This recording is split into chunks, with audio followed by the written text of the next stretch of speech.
Halo, loh, apa kabar? Semoga selalu dalam keadaan sehat walafiat dan tetap semangat. Assalamualaikum warahmatullahi wabarakatuh. Kembali berjumpa dengan saya, Heru Subunarif. Apakah Anda sudah sempat melongok akun media sosial milik Wakil Presiden Gibran Rakabuming? Maksud saya ini channel YouTube-nya. Ini lagi rame banget loh ya. Bahkan sudah beberapa hari nih sejak diunggah hari Sabtu, kemudian Ahad dan Senin. Kemarin Senin itu rame banget gitu. Tapi sampai hari ini juga masih banyak diperbincangkan video dari Gibran ini karena Gibran ini udah cukup lama sebenarnya tidak mengunggah video di channel pribadinya yang banyak sekarang kan dia diunggah itu di channel YouTube Wakil Presiden. Ini kalau nggak salah ini yang terakhir dia itu 9 bulan yang lalu dia mengunggah videonya dan baru sekarang dia ngunggah lagi dan kalinya ngunggah di akun pribadinya itu rame banget ya. Kalau Anda itu Gen Z atau setidaknya Anda generasi milenial dan aktif di media sosial pasti sudah mengikuti soal ini ya, udah rame banget ya, udah baca juga kontroversinya seperti apa, pro kontranya. Tepatnya bukan kontroversinya ya. Tapi kalau Anda termasuk generasi baby boomer atau generasi kolonial seperti saya, apalagi nggak aktif di media sosial, mungkin sedikit tertinggal ya. Tapi menurut saya informasi ini tetap menarik ya. Karena bagaimanapun juga ini menyangkut seorang public figure, malah tokoh politik ini ya, wakil presiden. Dan ini jangan nganggep remeh loh ya. Saya tahu banyak sekali yang underestimate terhadap Gibran ini. Ada yang nyebutnya plunga-plongo dan sebagainya, nggak layak jadi presiden dan sebagainya itu. Ya, ini kalau bangsa ini sedang sial, sedang apes, itu sangat mungkin loh dia nanti bakal jadi Presiden Republik Indonesia. Saya minta Anda jangan tertawa.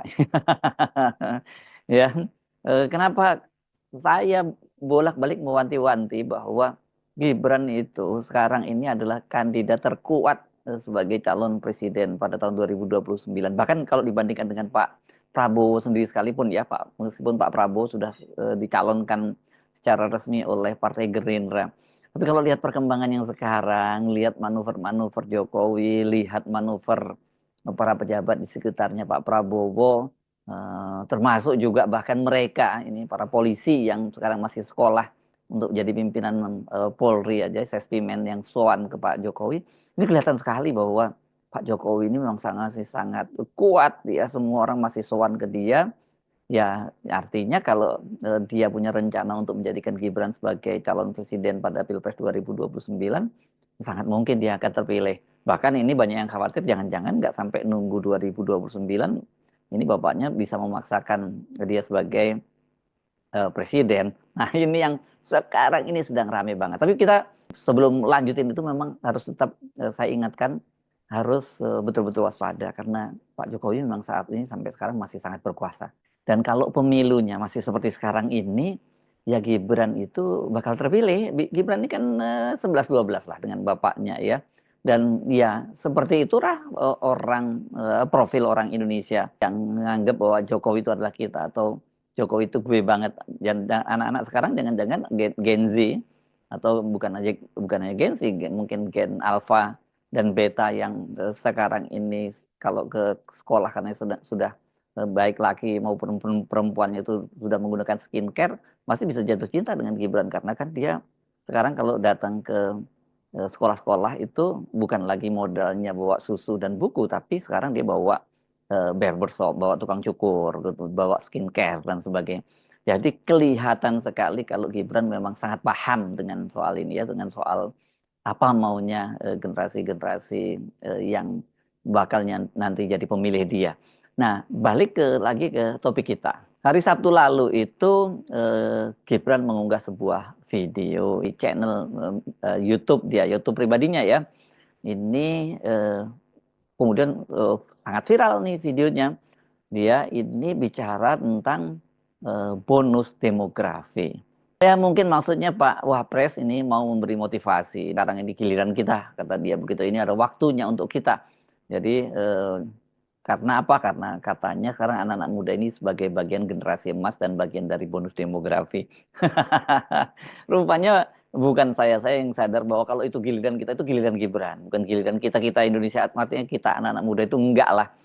Kalau walaupun anak muda, kalau bukan anaknya presiden, ya nggak bisa seperti Gibran itu kan, dia bisa jadi seperti sekarang ya karena dia anaknya Jokowi gitu ya.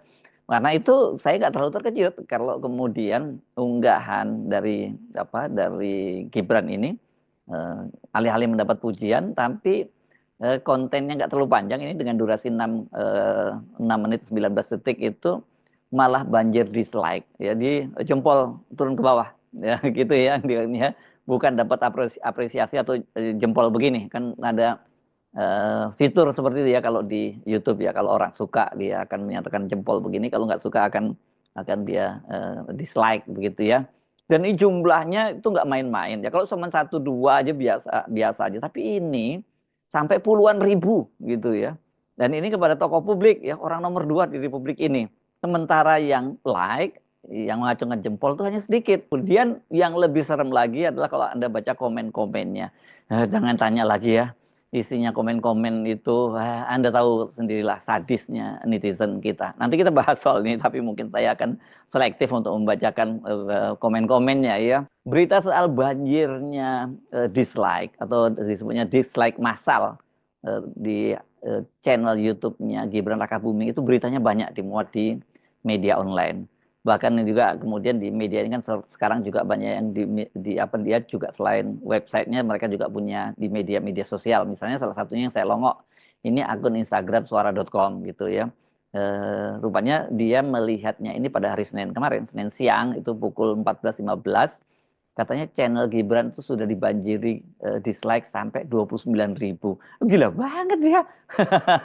Sementara like-nya itu hanya 2.600. Ini jelas jomplang banget. Ini kalau yang menggunakan bahasanya dari lembaga survei, itu kira-kira ini berapa persen yang atau mayoritas rakyat Indonesia atau hampir lebih dari 80% netizen tidak menyukai konten yang dibuat oleh Gibran gitu ya. Jadi memang dari sini setidaknya kalau dari kalangan netizen memang terlihat ya dia ini tidak disukai publik, Gibran ini, khususnya anak-anak muda yang aktif di media sosial. Ini bahaya loh, karena kan sebenarnya yang sekarang disasar pemilihnya itu disasar sebagai calon pemilih oleh Gibran itu ya anak-anak muda itu yang semuanya melek gadget gitu, yang semuanya aktif di media sosial. Jadi saran saya sebenarnya nggak usah bikin konten yang serius-serius begini ya, lebih baik aja lah bagi-bagi susu, nggak usah ngomong gitu ya. Dari nanti orang nggak akan tahu kualitasnya Gibran. Kalau semakin banyak Gibran ngomong akan semakin tahu kok kualitas Gibran seperti apa gitu ya. Tapi jujur kan banyak sekali dislike dan kemudian komen-komen yang sadis sih, saya juga sedih ya kan, bagaimanapun Gibran Rakabuming ini wakil presiden loh ya. Dia ini orang nomor 2 di Indonesia yang kalau terjadi apa-apa pada Pak Prabowo itu dia yang akan jadi presiden.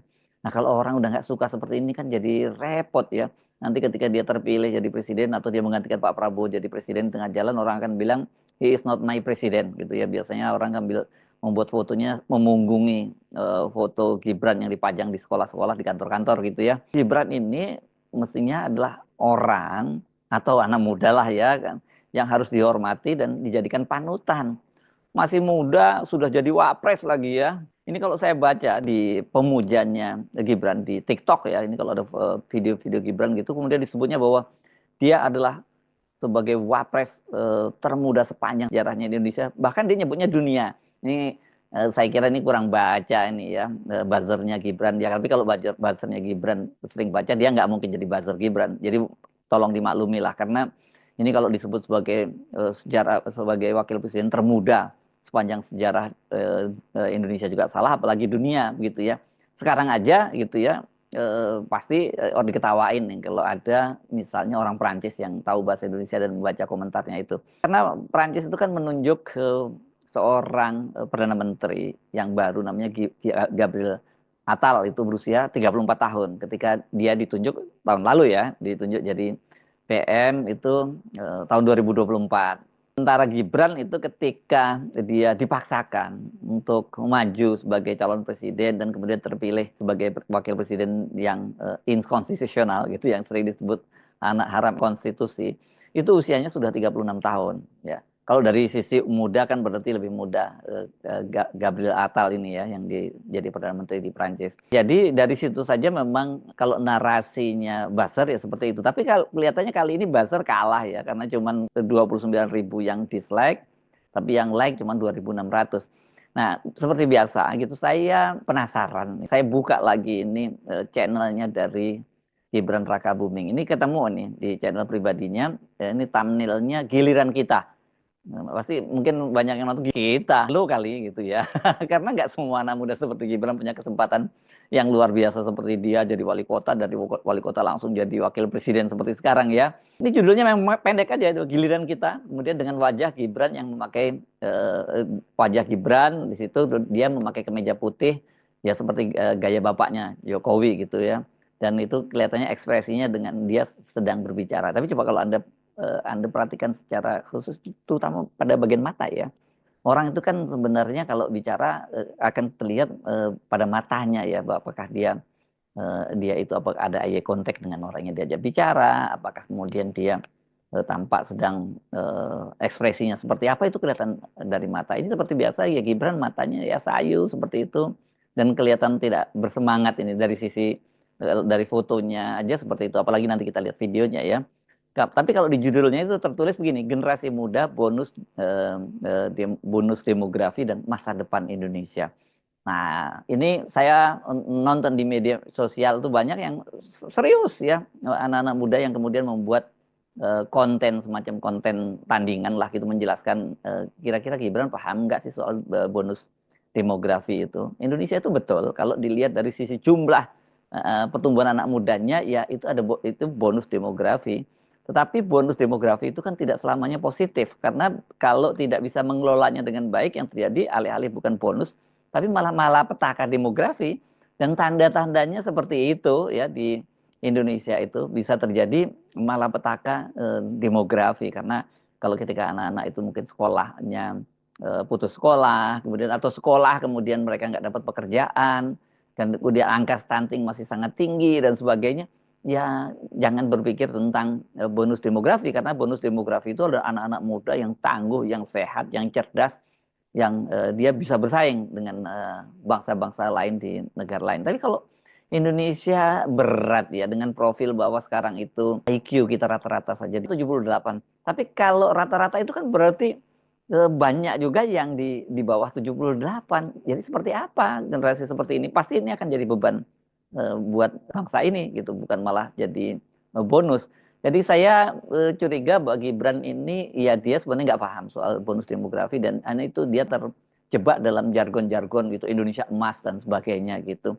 Dan yang terjadi nanti malah Indonesia cemas kan gitu situasinya saat ini. Saya longok ini pada hari ini ya, Selasa tanggal 22 April, konten itu sudah ditonton hampir 500.000 orang, udah 480.000 sekian gitu ya. Ini hampir setengah juta. Wow, jadi ini konten ini rupanya banyak mengundang rasa ingin tahu. Saya coba cari tahu apakah mereka ini nonton karena memang ingin mendengar, menyimak apa paparan yang disampaikan oleh Pak Wakil Presiden, itu hanya pengen nonton, sekedar mau ngeledek-ledek aja, atau bahkan banyak yang mencacinya gitu ya. Nah, saya coba ngajak Anda untuk menyimak apa sih yang dikatakan oleh Bapak Wakil Presiden kita itu. Tapi tolong please banget ya, jangan skip ya. Saya cuma mau ngambil sedikit saja kok ya, nggak sampai 6 menit full itu diputar. Saya tahu biasanya kalau saya putar panjang Gibran gitu pasti banyak yang protes gitu. Wah, saya skip. Mas Sersu yang marah malah nggak jadi nonton deh. Mas, lihat si itu ngomong. Nggak, ini cuma 1 menit saja. Bonus demografi. Bonus demografi. Bonus demografi. Bonus demografi. Saat ini Indonesia berada dalam momen yang sangat menentukan. Berada di tengah beragamnya tantangan global, baik itu ekonomi, perang dagang, geopolitik, maupun perubahan iklim yang membawa perubahan di berbagai sektor. Tapi di sisi lain, Indonesia sebagai negara yang besar, sebagai negara yang menaungi kehidupan 284 juta penduduknya, harus tetap tumbuh, harus tetap lincah, dan adaptif.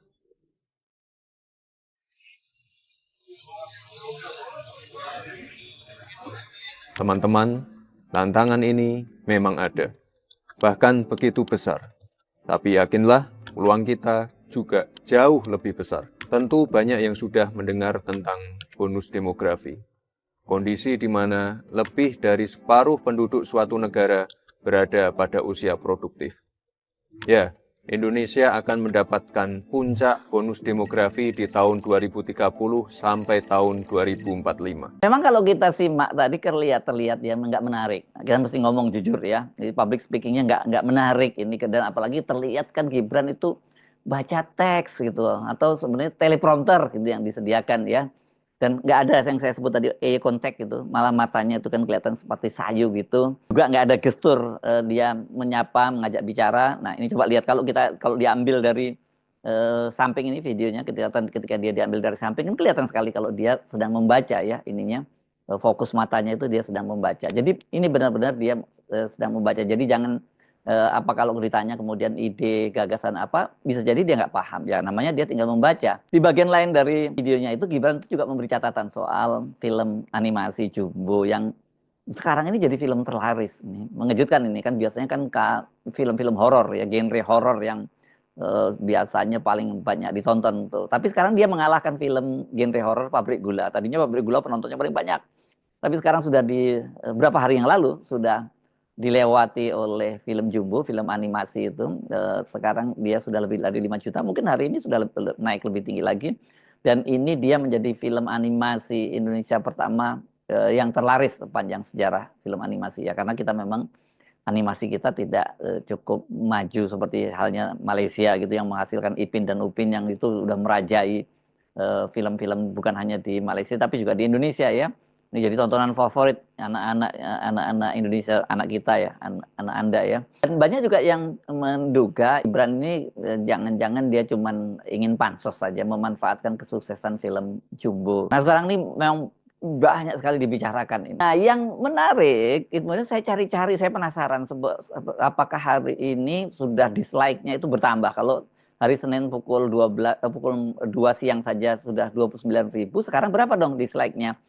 Tapi kok saya lihat dislike-nya kok nggak ada ya. Ini apakah ini dihapus atau dimoderasi atau bagaimana ya? Coba tolong bantu saya. Ini gimana? Apa ceritanya kok hilang? Terus di mana kita bisa melihat dislike-nya itu? Yang ada itu malah tombol like ya. Sekarang ini udah naik, tapi tetap lebih banyak yang dislike, yang kalau kemarin saja hari Senin sudah sampai 29.000. Nah, yang seru ini ternyata komennya itu juga sangat banyak, sampai 22.000, 22K. Ini jarang ya, ada satu konten yang coba Anda bandingkan dengan konten saya, misalnya kalau sampai yang nonton hampir 1 juta, misalnya ratusan ribu, yang cukup banyak lah yang komen itu mungkin sekitar ribuan lah, 5 ribuan, 6 ribuan, tapi sampai 22.000 ini banyak banget. Apakah komennya itu juga sama dengan yang dislike dan ini mungkin nggak bisa dimoderasi? Sebenarnya bisa dihapus juga komen-komen ini ya. Nah kalau kita baca memang serem-serem sih ya komennya. Nih saya baca beberapa di bagian atasnya saja ya. Ini sekarang komennya rupanya sudah hampir mendekati 23.000 nih. Ini ada @RisDNRDN. Ini dia komentarnya yang 1 hari yang lalu dia. Anda jangan pernah sekali-kali berpikir bahwa video Anda ini keren atau menginspirasi. Ini maksudnya dia ngomong kepada Gibran ya, dan ini di like itu sampai 6.500 ya, 6,5K. Oh, gila banget ini ya. Di bawahnya kemudian ini 22 jam yang lalu @Audir Rafian. Nah, dia begini, ini satire kalau ini ya. Salut sama editornya, kuat ngedit video ini sambil lihat muka doi selama berjam-jam. Dan ini dislike, kemudian ini sampai 6.600 kali, dan kemudian yang replay itu sampai 116 kali ya. Nah, kalau yang tadi yang Anda jangan pernah sekali-kali berpikir bahwa video Anda ini keren atau menginspirasi, itu sudah di replay sampai 85 kali. Coba saya bacain komentarnya yang replayan ini ya. Ini replayan dari RisDNRDN tadi. Ini ada @Yantika Kirana. Dia bilang sadis bos, pek gitu ya. Kemudian ada @statik4104. Kebelet mau jadi kayak Ferry Irwandi dan Raymond Chin kayaknya, padahal tetap aja kosong. Ini Ferry Irwandi maksudnya, bukan Ferry ya. Itu memang dia yang membuat konten semacam respon terhadap kontennya Gibran ini ya. Dan Raymond Chin ini juga ada anak muda yang juga banyak sekali penggemarnya di YouTube ini. Kemudian ada Rizky Maulana 7753. Awok-awok langsung di ulti menyala begitu. Nah, ini ada @apple_d official. Kalau masuk TikTok nih video 1000% keren, tahu sendiri kan? Ya ini memang kalau di TikTok itu pendukungnya Gibran banyak banget. Saya disebut IQ di bawah 78 disebutnya begitu kalau di TikTok ya. Nah, kemudian ada juga tanya, ini ada yang ledek ini Safri Ilyas. Teksnya sebelah mana ya? Kemudian si Hot Ray ini dia bilang, gue cuma dislike doang kok kan, sambil ketawa-ketawa. Ya ini benar-benar kacau ya kalau kita lihat komentar-komentarnya. Terus ini ada berikutnya ini @hana kemudian garis hubung Y3J. Komentarnya begini, gila komentarnya nggak ada yang positif. Melihat kolom komentar ini saya merasa ada harapan untuk Indonesia. Loh, kok malah ada harapan untuk Indonesia? Mungkin harapannya bahwa Gibran nggak terpilih jadi presiden gitu ya. Kemudian ada ini @eko Didik Siswandi 2991. Hanya di Indonesia sekelas wakil presiden nggak ada harganya. Netizen memang pol. Ya. Nah ini saya bacakan ini yang soal film Jumbo. Ini @Einelernende. Itu dia satu hari yang lalu dia menulis begini. Di sini lo mengapresiasi film Jumbo, tapi belakangan aktualisasi lo dan orang-orang pemerintahan malah membuat para animator hampir sekarat dengan maraknya kalian menggunakan animasi AI. Apa yang dikatakan nggak sejalan dengan realita. Ya ini memang benar karena Gibran kan di mana-mana sekarang selalu dia ngomongin soal AI, bagaimana memanfaatkan kecerdasan artificial intelligence ini ya. Ini saya baca ini setidaknya sampai 20 komentar awal dan kemudian respon-responnya itu nggak ada yang positif ya. Saya nggak mungkin lah membacakan sampai 22.000 komen itu. Karena ini ada yang lucu nih. Ini @diter55 dia bilang gini, guys stop komen fakta. Gua capek nge-like-nya. Dia ngeledek ini. Dan kemudian ada Muhammad Toha, Muhammad Toha 9094 kosongnya natural. Jadi memang walaupun yang dislike-nya ini mungkin dimoderasi atau dihapus begitu sehingga kita nggak tahu lagi berapa yang dislike, tapi komentarnya setidaknya yang tadi sampai 23.000 itu, waduh benar-benar itu ya semua menghajar habis Gibran Rakabuming. Jadi kalau ini apa ya targetnya kira-kira Pak Wakil Presiden ini buat video itu? Tentu saja dia ingin menciptakan engagement kepada publik. Dia tetap ingin menunjukkan pada publik bahwa dia punya narasi ini tentang Gen-Z, tentang masa depan bonus demografi dan sebagainya. Tapi ekspektasinya rupanya nggak terpenuhi ya, karena justru respon dari netizen ini malah sebaliknya. Nih kalau memang seperti itu, saran saya ya jangan sering-sering nih bikin konten di di YouTube. Lebih baik bikin konten di TikTok seperti tadi ya, yang dan nggak usah serius-serius, nggak usah ngomongin soal bonus demografi dan sebagainya. Nah, yang lucu-lucuan aja gitu, yang Anda jalan ke daerah-daerah atau bagi-bagi sembako, bagi-bagi susu dan sebagainya, atau ketemu anak-anak SMA, terus ada anak-anak SMA yang kemudian berebut minta tanda tangan atau minta foto bareng, itu aja yang Anda buat. Dan itu diunggahnya di TikTok gitu, karena kalau di TikTok ya seperti dikatakan tadi pasti 1000% Anda akan bilang keren. Tapi kalau Anda unggah di YouTube, apalagi nanti kemudian muncul di X, ini dipastikan Anda akan selalu dibully. Jadi tapi saya kira mungkin dari sini Pak Wapres sudah mulai tahu kira-kira segmen pemilihnya di mana. Dengan modal segmen pemilih itu sebenarnya memang jadi modal yang kuat nanti untuk maju Pilpres 2029. Jadi jangan masuk ke wilayah-wilayah yang secara pertempuran Anda nggak bisa menangkan. Lebih baik Anda masuk ke medan pertempuran yang Anda pasti menangkan. Makanya saya sebut bahwa Gibran ini peluang untuk jadi presiden tuh kalau masih ada pemilu lagi tahun 2029 itu kuat. Ya kenapa? Karena pemilih kita itu mayoritas sekarang ini 60% lebih itu tidak lulus SMP. Ini tidak lulus SMP itu ada yang cuma lulus SD dan bahkan ada juga yang tidak lulus SD sama sekali, nggak pernah sekolah. Orang-orang seperti ini gampang untuk dimobilisasi nanti menjelang pemilu, menjelang Pilpres, tinggal kirim bansos, bagi-bagi bansos secara masif dan sebagainya. Kan dia sekarang jadi wakil presiden dia bisa melakukan itu, atau kalau tidak kan Pak Jokowi ini kan juga setelah 2 periode jadi presiden kan pasti dia sangat kaya, banyak lah duitnya ya, kalau untuk bagi-bagi bansos saja nggak bikin miskin gitu. Jadi memang netizen tuh serem banget. Oh ya, satu lagi saran saya, jangan pernah baca komentarnya gitu. Karena kalau Anda baca komentarnya itu akan bikin mental drop saja. Kali-kalilah saya bantu, saya ngasih saran ke Pak Wapres gitu. Masa semua kayak ikut-ikutan juga ngebukin seperti netizen itu, cukuplah biar netizen ya, kita nggak usah ikut-ikutan netizen seperti itu. Saya Arif, sampai jumpa lagi. Wassalamualaikum warahmatullahi wabarakatuh.